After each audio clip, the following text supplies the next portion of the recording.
The heat clicks off. Not a power flicker. Not a breaker trip. The kind of silence that makes your breath fog inside your own living room. Outside, the streetlights are black. The hum of civilization just stopped. And here's what most people don't understand about winter blackouts. You're not racing the power company. You're racing hypothermia, frozen pipes, and the moment your neighbors realize you prepared and they didn't. In a summer blackout, you have hours before it gets uncomfortable, maybe a day before things spoil. In winter, you have 10 minutes before body heat starts leaking through your walls, 20 minutes before someone knocks asking for help, an hour before desperation sets in across your street. Because when it's 15 degrees outside and dropping, and families with children are watching their breath indoors, survival instincts don't wait for manners. This isn't theory. February 2021, Texas. Millions without power in sub-freezing temperatures, pipes bursting through walls, people burning furniture to stay warm, neighbors turning on neighbors over generators, firewood, propane. The people who moved fast in the first 10 minutes made it through. The ones who waited froze in their own homes or burned through their supplies, feeding half the block. You are on the clock. 10 minutes. 10 moves. This is how you survive what's coming. Number 10. The cold doesn't negotiate. Your first instinct is to check your phone. Dead signal. Your second is to flip the breaker. Pointless. Your third is to stand there deciding if this is real. That's the killer. Indecision in a winter blackout is hypothermia with extra steps. The temperature inside your home doesn't wait for you to accept reality. It starts dropping immediately.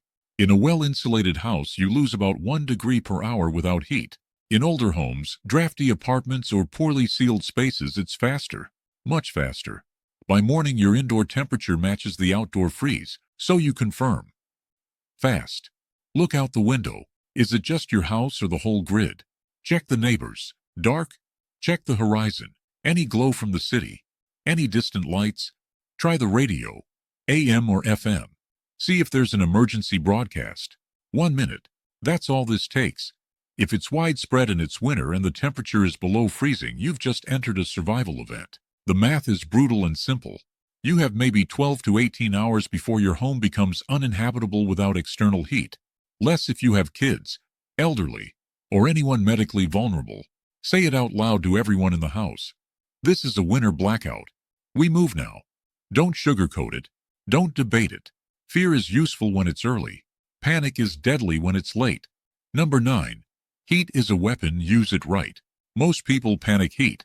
They crank portable heaters they can't power. They blast fireplaces without sealing off the rest of the house. They burn through propane in 2 hours trying to warm 2,000 square feet. By hour 3, they're out of options and the cold is just starting. Your move is containment. Right now, in the first 3 minutes, you pick one room. The smallest room that fits your household. Bedroom, living room, interior room with the fewest windows. This is your survival pod. Everything else is sacrifice space. Close every door to every other room. Towel the gaps. You're not heating those spaces. You're abandoning them to the cold so you can defend one. Shut off vents if you have them. Hang blankets or tarps over doorways to create a second thermal barrier. If you have a room with a fireplace or a safe indoor propane heater, that's your nucleus. If not, you're building a human heat box. Gather all your blankets, sleeping bags, coats, and cold weather gear into this one room. Layer the floor with blankets or foam mats. Insulation from below matters as much as covering from above.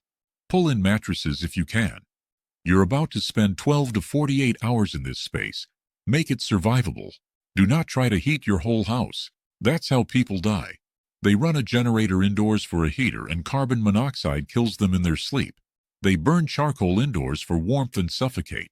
They drain every fuel source in 6 hours and spend the next 2 days frozen. Heat one room, defend that room. That's the survival move. Number 8. Your pipes are counting down to catastrophe. People worry about freezing.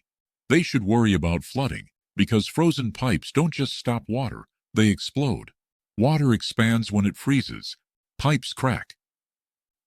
Then, when the power comes back and everything thaws, those cracks turn into gushing leaks inside your walls, ceilings, floors. Insurance companies see this every single winter blackout. Tens of thousands of dollars in damage.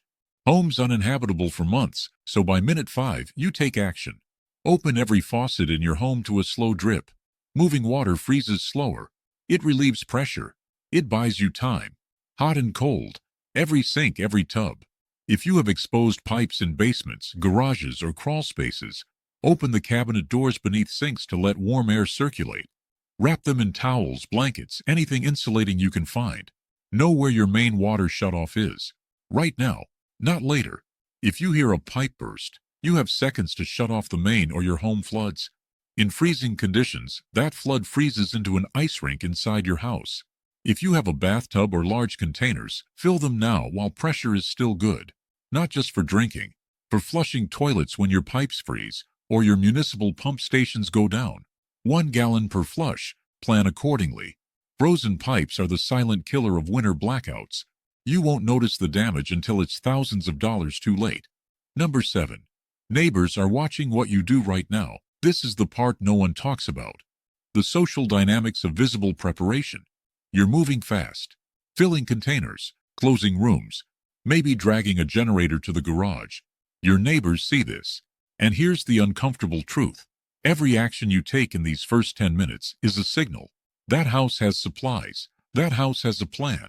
That house can help. In a 24-hour winter blackout, this becomes a magnet. First, it's polite knocking. Quote 2. Then it's desperation. Our baby is freezing. Please, anything. Then it's resentment. Quote 4. You need to decide right now, in minute 6 or 7, what your policy is. Are you helping neighbors? Which ones? How much? Because once you say yes to one, word spreads. In Texas, families who opened their doors to a few neighbors ended up housing 8, then 12, then 15 people. Supplies that should have lasted 3 days were gone in 1. This isn't cruelty. This is math. You cannot save everyone. Trying to do so guarantees you save no one, including yourself. So you make a plan. Maybe it's helping your immediate next-door neighbors only.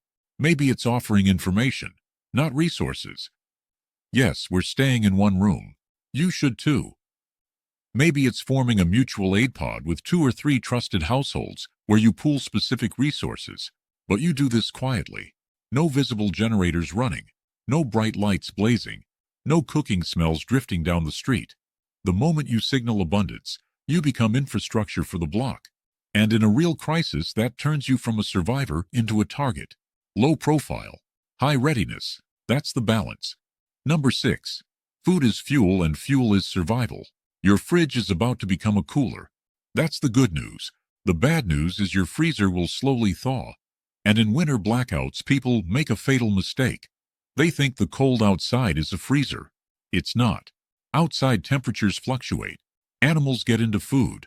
Thawing and refreezing cycles breed bacteria. But you can use the cold strategically. By minute 8, you take inventory. Fast. What's in the fridge and freezer? High-protein, high-calorie items go to the top of the list. Meat, cheese, eggs. These are survival fuel. In a winter blackout, your body burns more calories just staying warm. You need fat. You need protein. If you have a cooler, load it with the most perishable items and put it outside in a shaded, secure spot. Not on your porch where it's visible. Somewhere enclosed. Garage, shed-covered area. You're using winter as refrigeration, but you're doing it smart.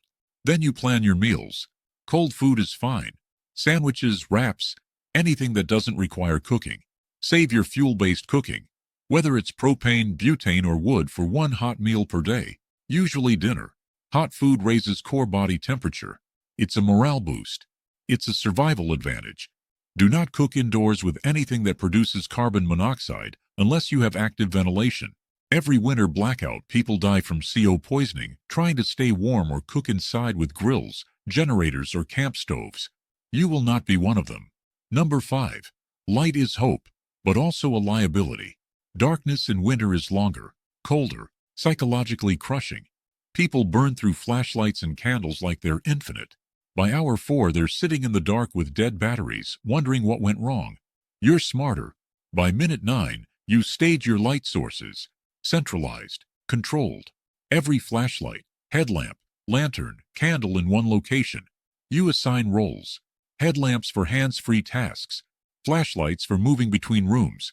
Lanterns for ambient light in your survival room. Candles is absolute last resort and never unattended. Switch everything to low power mode. You don't need floodlight brightness. You need enough light to function. Your eyes adjust. Learn to work in dimness. Then the critical move. Black out your windows. Not for warmth, though it helps. For invisibility. A glowing window in a dark neighborhood is a beacon. It says, we have power. We have supplies. We're doing fine. That draws attention. Attention draws requests. Requests become demands. Use blankets, cardboard, dark tarps. Cover every window in your survival room. From the outside, your house should look as dead as everyone else's. Inside, you have controlled light, warmth, and privacy. This is tactical invisibility. It keeps you off the social radar while you outlast the crisis. Number 4. Communication is everything you think. It isn't. Your phone is dying. The cell towers are dying. Wi-Fi is dead. Everyone is trapped in a black hole of information, refreshing the same frozen screens, waiting for updates that never come. You can't fix the network, but you can fix your information problem. Right now, in the last 60 seconds of your 10-minute window, you take 3 actions. First, write down critical contacts on paper. Family, neighbors, local emergency services. No battery required. Paper doesn't crash. Second, if you have a battery-powered or hand-crank radio, turn it on. Scan for emergency broadcasts. AM stations often stay live longer than FM. NOAA weather radio if you have one. This is your link to the outside world. When does power return? Are there shelters? Is this weather-related or grid failure? Information is survival. Third, establish a communication plan with your household. If someone has to leave, where do they go? When do they return? How do you signal each other? In extended blackouts, people get separated, lost, frozen trying to find each other in the dark. You prevent that now. Number 3. The 10-minute mark. You're either ready or you're behind. 10 minutes have passed. Around you, neighbors are still wandering their dark houses with phone flashlights, joking nervously, assuming this ends soon. They're wrong. And their delay is your advantage. You've done the work. Water secured. Heat contained. Pipes protected. Survival room staged. Food inventoried. Lights controlled. Perimeter blacked out. Communication planned. Now you do the final check. Medical supplies. Are prescriptions accessible? First aid kit staged. Any family member with special needs, elderly, infant, medical condition gets priority positioning in the survival room. Then you set the rules. No one opens the door without discussion. No one announces what you have. No unnecessary trips outside. No wasted fuel, light, or heat. You assign roles. Who manages heat? Who rations food? Who monitors the radio? Structure prevents panic. Panic burns resources and kills people. This is the moment you shift from reacting to enduring. You're no longer hoping the lights come back in 5 minutes. You're assuming they don't. That assumption is what keeps you alive. Number 2. What happens next is the part no one warns you about. Here's the ugly truth about winter blackouts. The first hour is confusion. The first 6 hours are discomfort. The first 12 hours are desperation. After that, it's tribalism. People who laughed off the blackout are now cold, scared, and angry. Their kids are crying. Their elderly parents are shivering. They're looking for someone to blame, and they're looking for someone who has what they need. The house that's still warm. The house with the generator. The house that looks like it planned ahead. That house becomes the villain or the savior. Either way, it's a problem. You stay low. You stay quiet. If someone knocks, you answer calmly but firmly. You offer information, not resources. Quote 7. You do not open the door wide. You do not invite people inside to see your setup. Helping people is noble. Getting overrun is fatal. Know the difference. Number 1. The real enemy isn't the cold. It's time winter blackouts end one of 2 ways. Power returns and everyone tells survival stories over hot coffee. Or power stays down and the cold starts taking people. Hypothermia doesn't announce itself. It sneaks. Shivering stops. Confusion sets in. People make bad decisions. They wander outside without coats.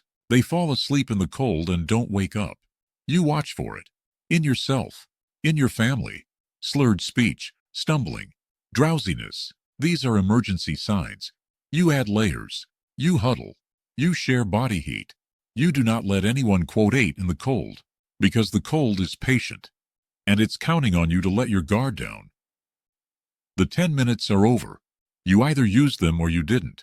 Outside, the cold deepens. The streets stay dark. Your neighbors are just now starting to realize this isn't temporary.